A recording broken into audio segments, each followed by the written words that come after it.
तो दोस्तों आज की हमारी कहानी है हॉलीवुड की सबसे ज्यादा रेटिंग वाली मूवी के बारे में, द शॉशैंक रिडेम्पशन।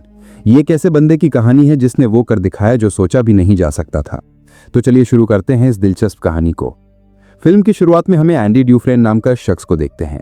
ये बंदा एक बड़ा बैंकर था, लेकिन जज उसे उसकी बीवी और उसकी बीवी के लवर के कत्ल के इल्जाम में उम्र कैद की सजा सुना देता है। सजा सुनाने के बाद उसे एक ऐसी जेल में भेज दिया जाता है जहां से आज तक कोई भी कैदी भाग नहीं पाया। इस जेल का नाम है शॉशैंक रिडेम्पशन। यहाँ ऐसे ऐसे कैदी बंद हैं जिन्होंने अपनी पूरी जिंदगी इसी जेल में गुजार दी। जब वो यहाँ आए थे तब बाहर की दुनिया कुछ और थी, अब तो बाहर सब कुछ पूरी तरह से बदल चुका है। इसके अलावा यहाँ के नियम कानून भी बेहद सख्त हैं। अगर कोई गलती करे या जेल तोड़ने की कोशिश करे तो उसकी ऐसी पिटाई होती है कि पूछो मत।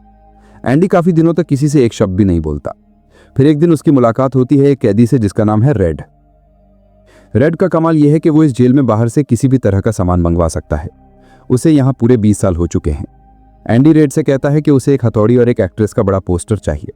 रेड मजाक में पूछता है, क्या भाई उस हथौड़ी से जेल में सुरंग बनाने का इरादा है क्या? एंडी बस मुस्कुराता है और कहता है, जब हथौड़ी आ जाएगी तब तुम खुद समझ जाओगे। रेड एंडी को अलर्ट करता है।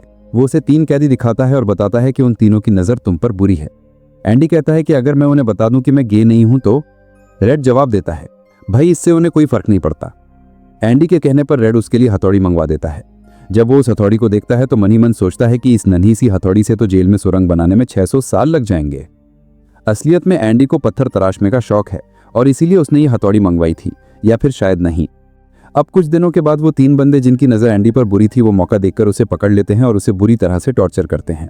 ये सिलसिला अगले 2 साल तक लगातार चलता रहता है। एंडी ने कभी भी इसकी किसी से शिकायत नहीं की। उसकी बॉडी पर हमेशा जख्मों के निशान रहते और चेहरे पर एक अजीब सी खामोशी। एक दिन छत की मरम्मत करने के लिए कुछ कैदियों को चुना जाता है। इसमें रेड और एंडी भी शामिल हैं। यहाँ इनका जो इंचार्ज है उसका नाम है हेडली। हेडली थोड़ा दूर खड़ा होता है और अपने साथियों को बताता है, यार मेरे भाई ने मेरे नाम $30,000 किए हैं, लेकिन इसका कोई फायदा नहीं क्योंकि सारा का सारा पैसा सरकार टैक्स के रूप में ले जाएगी। एंडी और उसके साथी भी ये बातें सुन रहे होते हैं। तभी एंडी हिम्मत करके हेडली के पास जाता है और पूछता है, क्या तुम अपनी बीवी पर भरोसा करते हो? ये सुनते ही हेडली को गुस्सा आ जाता है। वो उसे पकड़कर छत के किनारे ले जाता है, लेकिन इससे पहले कि वो उसे नीचे फेंके एंडी उसे बताता है, सरकार का एक नियम है जिसके मुताबिक कोई भी इंसान अपनी बीवी को जिंदगी भर में $60,000 तक गिफ्ट कर सकता है और उस पैसे पर किसी तरह का टैक्स नहीं लगता। इस काम के लिए तुम्हें वकील की जरूरत होगी। ये काम मैं तुम्हारे लिए फ्री में कर दूंगा, बदले में तुम बस मेरे सभी साथियों को 3-3 बियर पिला देना। हेडली इस बात के लिए मान जाता है। अगले दिन हम देखते हैं कि एंडी के सभी साथी छत पर बैठे बियर पी रहे हैं। मतलब एंडी ने हेडली का काम कर दिया। कुछ दिन बाद यहाँ सभी कैदियों को फिल्म दिखाई जाती है। एंडी उस कमरे से बाहर चला जाता है, लेकिन जब वो बाहर जाता है तो वो 3 लोग जो हर बार उसे परेशान करते हैं वो उसे उस कमरे में ले जाते हैं जहां से फिल्म चलाई जा रही है।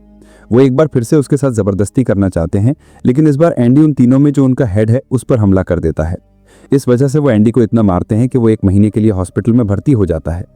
साथ ही जिसने एंडी को मारा था उसे 1 हफ्ते के लिए काल कोठरी में बंद कर दिया जाता है। 1 हफ्ते बाद जब वो वापस अपने सेल में जाता है तो वहां वही ऑफिसर आता है जिसका एंडी ने $30,000 का टैक्स बचाया था।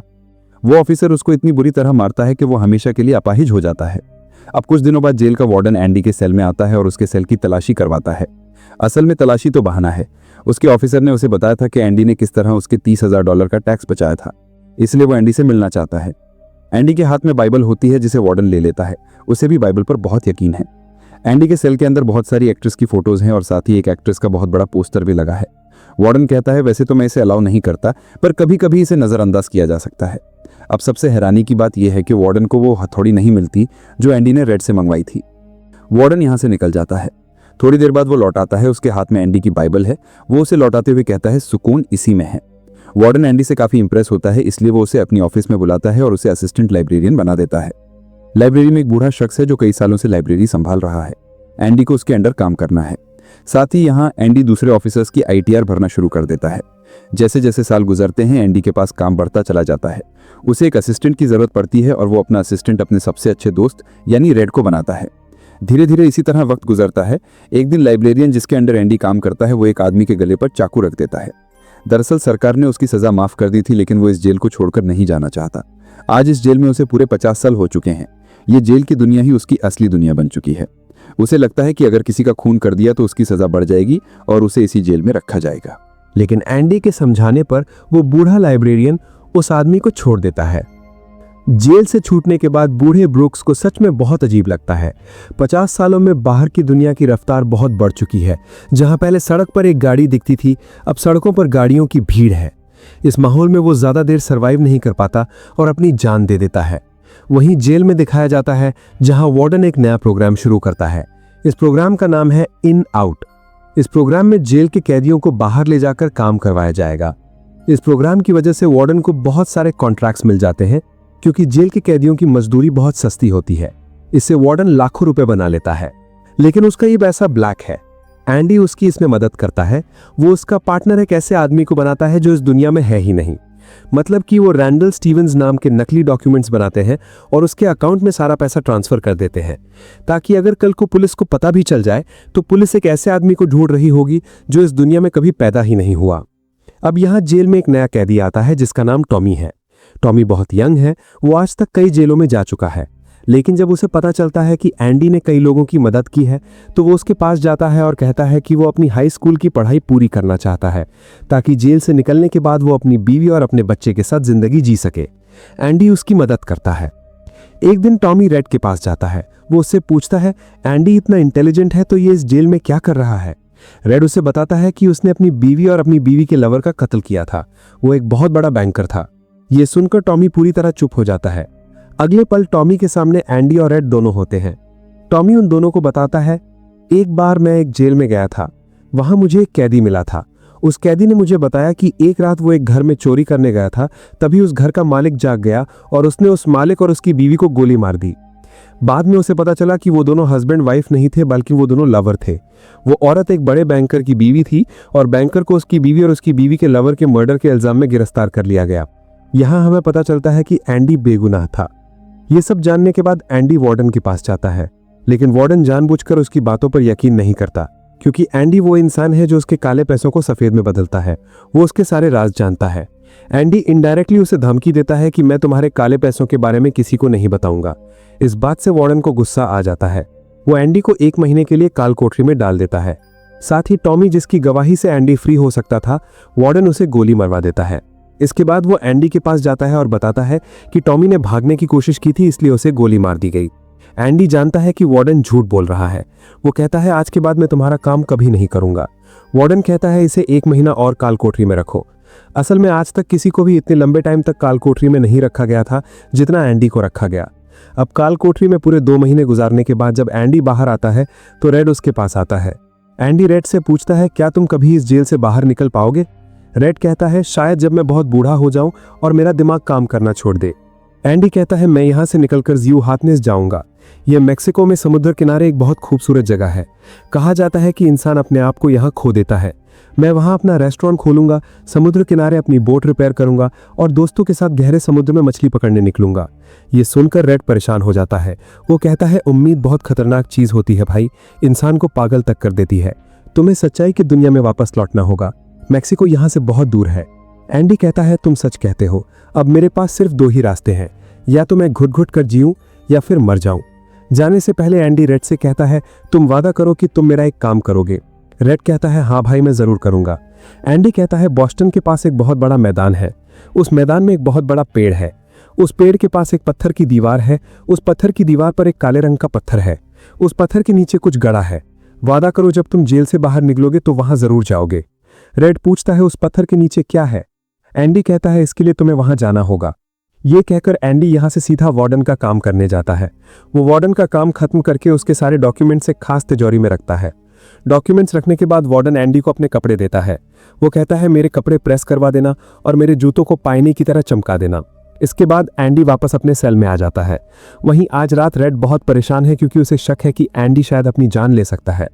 सुबह जब सभी सेल्स के दरवाजे खुलते हैं तो एंडी अपने सेल से बाहर नहीं आता। जब गार्ड्स उसके सेल के पास पहुंचते हैं तो वो पूरी तरह हैरान रह जाते हैं। वहीं दूसरी ओर वार्डन दिखाया जाता है, जो अपने जूते पहनने के लिए निकालता है, लेकिन उस बॉक्स में उसके जूते नहीं बल्कि एंडी के जूते होते हैं। तभी सायरन बज जाता है, और यह सायरन तब बजता है जब कोई कैदी जेल से भाग जाता है। वार्डन एंडी के सेल में जाता है। यहां रेड को भी बुलाया जाता है। वार्डन रेड से पूछता है, एंडी कहां है? रेड कहता है, मुझे क्या पता। इस बात पर वार्डन को बहुत गुस्सा आता है। वो कहता है, क्या वो भूत था जो रातों रात यहां से गायब हो गया और पीछे छोड़ गया ये पत्थर और दीवार पर ये बेकार तस्वीर? उसके हाथ में जो पत्थर है वो रेड की तरफ फेंकना शुरू कर देता है। तभी एक पत्थर वो उस पोस्टर पर भी मारता है जो दीवार पर लगा है। वो पत्थर उसके आर पार हो जाता है। जब वार्डन उसके अंदर हाथ डालता है तो देखता है कि एंडी ने वहां एक बहुत बड़ी सुरंग बना रखी है। ये देखकर सब हैरान रह जाते हैं क्योंकि ये दीवार बहुत मजबूत है। बिना मशीन के इस दीवार में सुरंग बनाना नामुमकिन है। लेकिन एंडी ने नामुमकिन को मुमकिन बनाकर यहां से भाग गया। इसके बाद सभी गार्ड्स उस जगह पर जाते हैं जहां से एंडी बाहर निकला था। वहां उन्हें एंडी के पुराने कपड़े, एक साबुन, एक कंघी और वो हथौड़ी मिलती है जो एंडी ने रेड से मंगवाई थी। यही वो छोटी सी हथौड़ी है जिससे पिछले 20 सालों से एंडी जेल में अपने सेल की दीवार पर सुरंग बना रहा था। साथ ही दीवार से जो भी मिट्टी निकलती थी वो उसे अपनी जेब में रखकर ग्राउंड में फैला देता था। एंडी ने आखिरी बार जब वार्डन का काम किया था तो वो वार्डन की ब्लैक मनी के सारे डॉक्यूमेंट्स अपने पास रख लेता है और उसके पास जो उसकी बाइबल थी वो उसे वार्डन की तिजोरी में रख देता है। वार्डन को इस बात का पता तक नहीं चलता। साथ ही वार्डन ने जो अपने कपड़े उसे प्रेस करने के लिए दिए थे, एंडी उन कपड़ों को अपने कपड़ों के अंदर पहन लेता है और उसके जूते जो वार्डन ने उसे पॉलिश करने के लिए दिए थे, एंडी उन्हें पहनकर यहां से निकल जाता है। रात को जैसे ही सारी लाइट्स बंद होती हैं, एंडी उस सुरंग से बाहर निकलता है।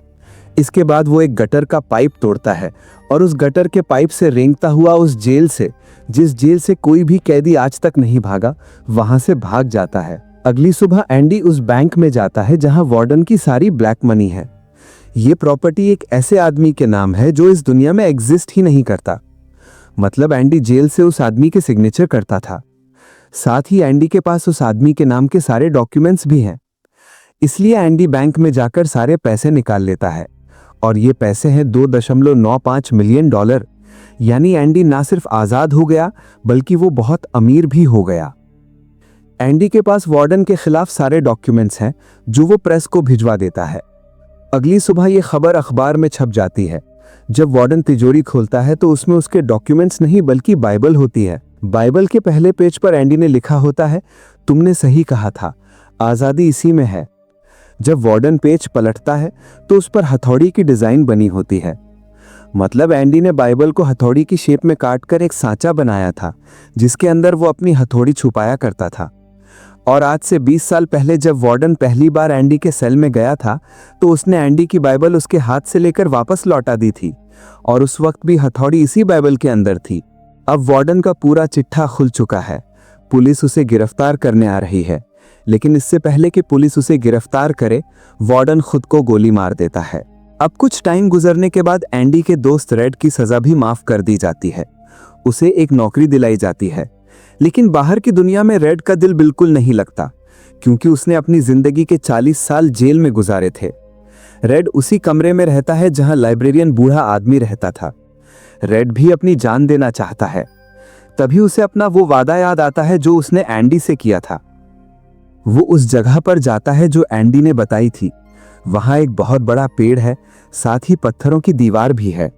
दीवार पर एक काला पत्थर रखा है। जब वो उस पत्थर को उठाता है तो उसके नीचे एक बॉक्स है। उस बॉक्स के अंदर कुछ पैसे और एक लेटर होता है। ये लेटर एंडी का है।